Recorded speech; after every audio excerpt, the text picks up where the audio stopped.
Welcome to the Seven Figure Leaders podcast. This podcast was created to celebrate the success stories of seven-figure business owners, giving them a platform to share their insights and lessons learned in order to inspire other business owners. As well as that, it's an opportunity to build new connections. So if you're a seven-figure business owner or someone who works with seven-figure business owners and you're looking for introductions to potential stakeholders, strategic partners and clients, I'd love to hear from you or have you on as a guest and see if I can help make those connections for you. Just go to synergycfosolutions.co. That's synergycfosolutions.co and click podcast. And there you'll find the link to apply.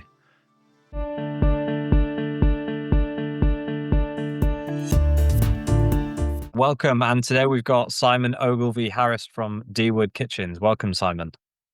Thank you, Tom. Really nice to be here. So tell us about Dwood Kitchens. So Dwood Kitchens, it's my wife's family business. So there's a lot of history to it. Started by my wife's grandfather in 1972. We sadly lost him before Christmas at the ripe age of 94. And it's been built from very humble beginnings, a small workshop in Istanbul. And then my father-in-law and my wife's uncle joined the business. And since 1974, they've built it into a internationally recognized brand. So the factories in Istanbul got showrooms in Istanbul. We just expanded the capacity of the factory by 4 times last year because it's been going so well. And we've done many projects all over the world. Our USP really is, besides the great design, is we've got a team of architects and kitchen designers, is that we can offer the same quality as the most premium Italian and German boutique brands, but at a significant price advantage to the UK market. And where I come in is it's been going quite well. My wife's been doing it for a while. There's been a partner in the UK. My father-in-law was actually approached by someone to take the exclusive rights to the UK market, but he declined them because he always said myself and my wife might want to do it, and the time's come. So I'm sort of the CCO of Dwood UK and sort of laying the foundations and really driving it forward for the UK market. And we're getting significant traction, everything from individual private residences up to sort of multi-unit residential schemes. So that's us in a nutshell. Okay, yeah, nutshell. So what exactly is your role in the company? I know you said CCO, but what's your day-to-day? So my day-to-day, as a launch in the UK, it's setting obviously the sales strategy, setting the marketing strategy. My background is I've always been a managing director or CEO of consumer goods businesses, and they've always been lower price point businesses. So most recently, I was CEO of a P-backed e-commerce aggregator. So it's really taking my knowledge of those industries and working with sales in those areas and applying it to kitchens. And what I've learned with property, one of the key things, especially in the UK, is the marketing tends to sit around networking events and who you know. So day to day, it's doing a lot of networking events to meet the right people, a lot of attending meetings for coffees to show architects or interior designers our samples. So I got a little sample bag, which is like my mobile showroom. But at the same time, as there's so many different bits that go into kitchens, we also need a supply chain for various different elements, such as appliances, sinks, accessories, which are like carousels that go within the kitchen. So it's also establishing the supply chain to get local partners in the UK where we might not necessarily be able to source the products from Turkey. So it's pulling all those together. And obviously, the most important thing as well is pulling together tender packs and sales presentations. So, yeah, we go to the networking events, we get a project in, we brief the team in Turkey to design it. And then I'll pull together all the designs, prices, and information to present to the client. So yeah, that keeps me very busy. Okay, so you're essentially coordinating the whole thing from London. And so do you own the factory in Turkey? Yes. So the factory is owned, and that again is one of our USPs. So there's many independent high-end kitchen boutiques in the UK and London, but what you'll find is they're buying from factories in Germany or they're buying from factories in Italy or elsewhere. So they're effectively a reseller. We actually control the factory in Turkey, which again is one of the reasons why we get such a significant price advantage because we're an extension of the family business in Turkey, so we're actually a manufacturer. And I think the other thing that gives us as well is it gives us much more flexibility to drive solutions for our clients rather than this is our catalog. We can provide six colors. We'll work with our clients to get their desired outcome. Hmm. And so, okay, so you're getting the kitchens manufactured in Turkey, you're bringing them to London, and then your job is to find essentially distributors in London, in the UK, um, to get them installed. Well, yes. So we find exactly contractors. So we have contract partners who install them. So we'll work in various different ways. So we manufacture the kitchens in Turkey. Sometimes we'll need to buy the sundries, as you call them, which are sinks or various other appliances that fit within the kitchen that we wouldn't bring from Turkey. And then we have a partner that we work with on individual projects, but similarly, we've got other partners we'll work on multi-residential schemes. And depending on the scope of the work, so we design, supply, and fit kitchens. But it might be a case where somebody just wants us to design and supply it. Then what we'll do is our lorry will turn up at the door, and then the contractor in the house or in the building will then take it from there and install it. But if they want us to install it, we can do. So we work in various different ways. We're very flexible. And it's similar on the design side. So we offer the design service, which is very important for the B2C market. Where we're working with an architect or an interior designer, they like to design potentially their kitchens. They can just give us their design and we can tell them how we can manufacture it. So really flexible working within those three areas of design, supply, and fit of kitchens. Yeah, absolutely. So, have you got an example of a client that you've worked with recently or over the last few years? Kind of your ideal client, the type of work or projects that you want to do more of. Yeah. So I think if we start on an individual project basis, this is a project we did up in Watford. It was actually the finance director for a very famous rock band. And it was a family house. It had the couple, they had two younger children. And, you know, it's one of these is a detached house, suburban London. They wanted their dream kitchen, an amazing kitchen, pantry room. And what they were a little bit frustrated with was all of the other sort of boutiquey brands they'd gone to had been incredibly expensive. And the way we got an introduction with them was we were partnering with the builder or contractor on that particular project. So we came to the meeting with him and we sat down, understood exactly what the end user was looking for in their house, went back to the design team and designed their kitchen. And it was one of these amazing, modern acrylic, so glossy finish kitchens with an island with what we call a waterfall. So that has quartz up the side of the island. And they absolutely loved it. And what was even more amazing with it was they had that budget in mind, but because we'd managed to make them savings on the kitchen and they really wanted a high quality kitchen, i.e., not the high street providers, they actually had budget left. So what we did was we managed to also create them a master bedroom, built-in wardrobe because we do joinery, and we also did a floating TV unit for their main living room. So that's an example of a project we've worked on. It went really, really well. The customer was happy. Our partner contractor or builder was happy because their customer was happy. And effectively, we were happy because we had done our job. So it was one of a great project that we really enjoyed working on. And we like working on those bigger, higher end kitchens. But that's not to say that we're not looking for smaller kitchens, but that's one that really, really comes to mind now. Yeah, kind of like a bespoke high-end kitchen. Um, Exactly. yeah, and you High-end also. kitchen, high quality, really, really nice, nice kitchen. Hmm. And earlier on, you also mentioned some kind of larger construction businesses that are doing kind of a high volume of fit outs as well. What do those sorts of deals look like for you? So those ones as well. So we've got a number of tenders out at the moment. One in Surrey for 17, which is more mid-market range. and then another one in north of London for 8. And again, it varies. So, for example, the one in Surrey, we're gonna do the design and the supply, and the contractor will fit them. And then for the one in London, we're gonna do the design, supply, and fit, so we'll do the whole package. So it really fits into those sorts of areas. We're fairly new to the UK, so as we're doing a lot of individual projects, we're building up our multi-unit, resi portfolio at the moment.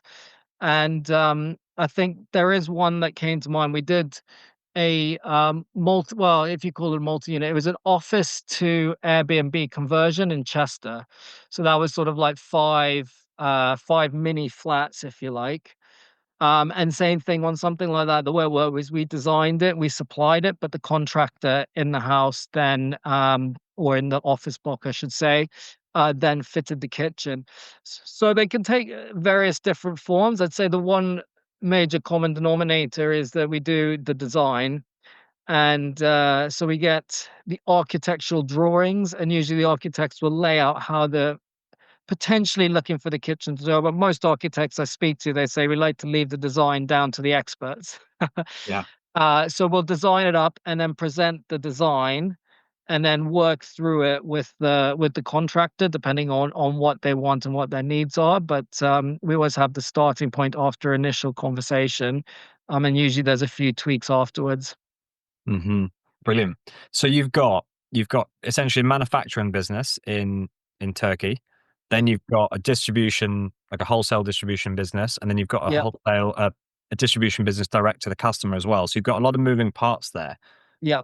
How do you stay on top of that from a management perspective, from a finances perspective, cash flow, profitability? There's a lot of moving parts. Yeah, that's absolutely right. So, very good question as well. So obviously, traditionally, a B2C model will be slightly higher margin than B2B because it's less volume, right?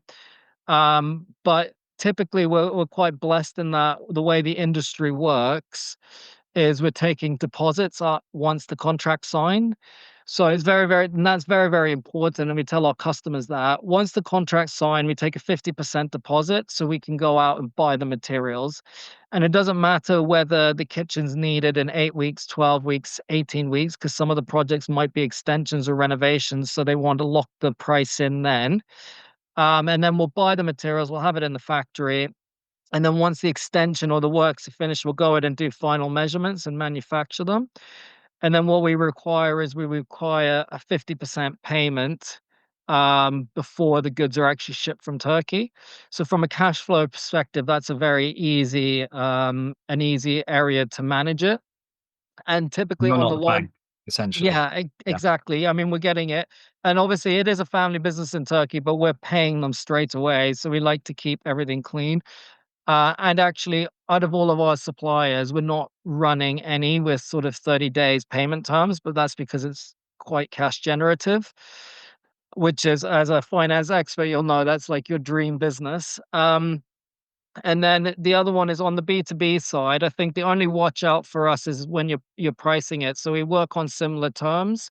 But again, it's very hard to say that this is how we work across the board because as you enter each contract, there might be slightly different variations in how the contract might be, but I'd say as a standard, what we always aim for is the 50% on contract signing, then the 45% before delivery, and then they usually hold back 5% at the end to say, whether, there's any issues or as a security. So that's really how we look at it. I think the other really important thing to check is on some of them, there might be a contractor's discount of maybe say 2.5%. But when pricing on volume, you're pricing on thin margins. So you have to take all of these factors into consideration. And that's not to say if anyone's listening as a contractor saying we're very firm on our terms, we're open to it because I understand on some of the build contracts, they need the QS to go in and sign off the work before they can release some of the funds. So, but we would always be conscious along those how the pricing's done. If people want more terms, the price is going to be more. Yeah.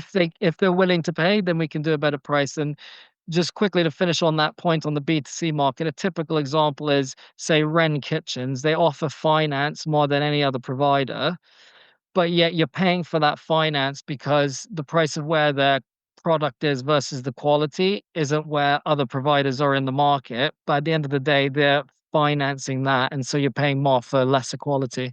Yeah, absolutely. And so as for the actual installation, do you have a team of contractors that you work with, uh, that actually do the installation, or are they part of your business as well?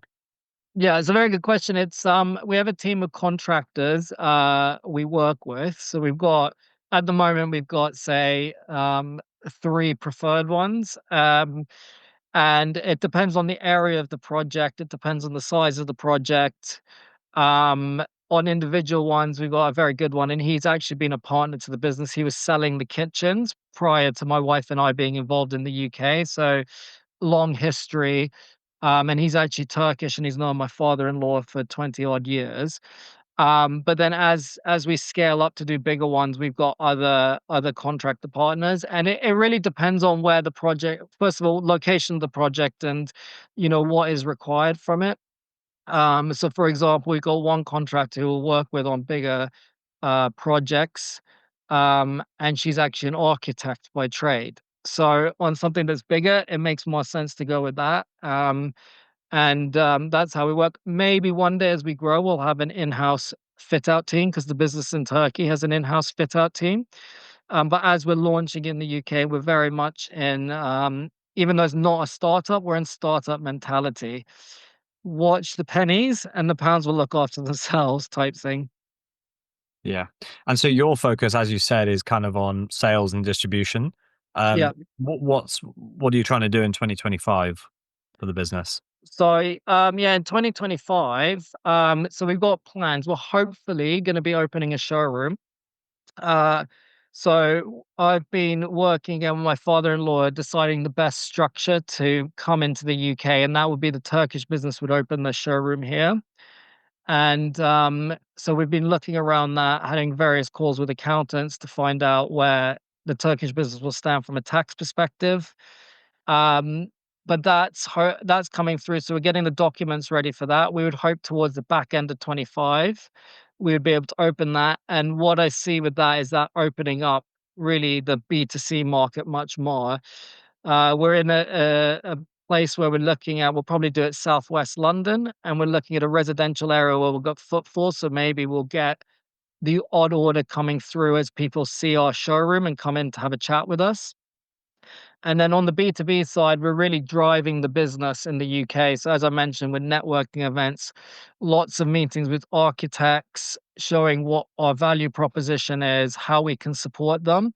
And then they've tended to put us through to the contractors or introduced us to the principal contractors um, on the projects. And so it's really going for that multi-unit residential scheme. But as I'm sure you're aware, because you work a lot in the construction industry, everything in this country is very, very slow when it comes to planning. So we've got a number of tenders out there, but what we're finding is, there's always delays along the way. So really it's about focusing and building a huge pipeline of those multi-unit residentials, and as things move forward, they'll slowly start to convert into orders. But I know we know principal contractors and people who want the quotes on the kitchens right at the beginning of the process, but kitchens always go in at the very end. So you're tendering and waiting 6 months for the decision to come. Um, and also on the international side, very blessed because the business in Turkey has been doing international sales, and London's such a multicultural center. So we are actually tendering on a 54 unit development in Latvia, which we'll see how that goes. And there's other sort of potential international projects in the works, a hotel in southern Cyprus, and potentially something coming up in the Caribbean. But again, those are all very top of the sales funnel, and we're working with them. And hopefully, as the sales funnel moves, they'll work their way down and eventually convert. But it is the long game on that side of things. Brilliant. So you've got a lot going on and a huge amount in the pipeline by the sounds of it. And so Yeah. thinking a bit longer term beyond 2025, let's say fast forward 3 years, what would you what are you aiming for the business to look like? Let's say you could wave a magic wand. Where do you want to be? Where do I need 3 years? Obviously, we'll have our showroom opened in London, Southwest London, probably. And within that showroom, we will have built out our team because we've been doing more. So ideally, what we'd like is to have a designer, an interior designer, kitchen designer. But because we're working with higher end and large scale projects, it's not comparable to, say, a kitchen designer in one of the high street retailers where they put modular things together and say, "There's your kitchen." It's somebody who really knows their stuff and knows all the tricks on how to make cost savings, but make kitchens look great, especially for the multi-unit residential schemes. And I'd hope that as well, we would have not only built our UK base in the sort of B2B sector, and the B2C sector, but also running maybe a couple of international projects through the London office. And yeah, I mean, I just can't say how much London is just a hub for finance and for these sorts of things. And it's just such a multicultural and international city. We're very lucky to have that opportunity that these things come up abroad as well. Absolutely. Absolutely. So who is an ideal kind of referral partner for you? So who you look to build your network with? You talked about architects, you talked about other construction companies. Who else? Yeah, so that's right. Architects, principal contractors, interior designers we will work with a lot. And that can work both ways. I met an interior designer a couple of weeks ago, and she does a lot of hotels because we can do apart hotels as well. Um, and she was saying to me, like, it's great you offer the design service because when I'm project managing, I can outsource some of the design to you. So interior designers are definitely a key one, and it's same on the individual private residences. They'll be hired by something, and that's a great area for and the private residence for the upmarket kitchens, which we love doing. And then, property investors, property developers as well. The only thing I'd say on the property developers is they're great. We love meeting them, and they can introduce us to the decision makers on their development. But they typically are more the purse string holders, the strategy guys, the guys overviewing it. And I've met a number of property developers saying, "Well, if I'm getting involved in the kitchen decisions, I'm overstepping my mark." But that said, we like meeting them, and same thing, property investors, whether it's a private investor that's doing it on the side or someone that's doing it professionally and making a living. Obviously, they do a lot of renovations, or they might invest in a landlord portfolio, where they have a portfolio of buy to lets. Again, the same thing with them. And what we can offer them is a great price for a higher quality kitchen versus the competition.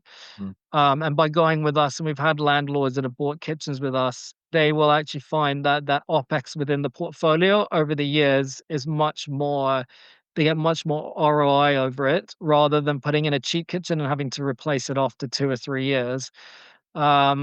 So in a nutshell, yeah, that the landlords are or property investors are also a key area for us. And then obviously just anyone that wants a kitchen really.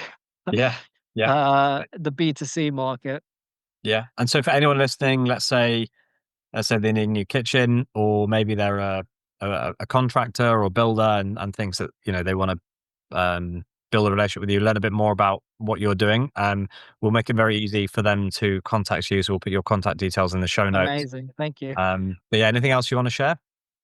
No, I think that's it. I think we've got it in a nutshell. I mean, we're really excited about the progress the business is making. I'd like to say a big thank you to you, obviously, for having me online on your podcast. And yeah, no, I think that's it. I mean, anything we can do, we've got a great proposition. We're a family business. So for us, no matter the size of the order, everything is exactly the same, whether it's a multi unit resi scheme or an individual project, everyone's treated the same. And that's really where we're focused. And the business didn't become what it is today without the dedication and care to customer service. And you'll always get that with us. Nothing's ever too much of an effort for us. And so that's really, I think, important for prospective customers to know. Brilliant. Okay, Simon. Well, pleasure to have you as a guest on the podcast, and wishing you all the best for the rest of the year. So Simon Ogilvie, Harris, Dwood Kitchens. Thank you very much, Tom. Cheers. Thanks for listening. As I mentioned at the beginning of the episode, this podcast was created to celebrate the success stories of seven-figure business owners, giving them a platform to share their insights and lessons learned in order to inspire other business owners. As well as that, it's an opportunity to build new connections. So if you're a seven-figure business owner or someone who works with seven-figure business owners and you're looking for introductions to potential stakeholders, strategic partners and clients, I'd love to hear from you or have you on as a guest and see if I can help make those connections for you. Just go to synergycfosolutions.co. That's synergycfosolutions.co and click podcast. On that page, you'll find the link to apply.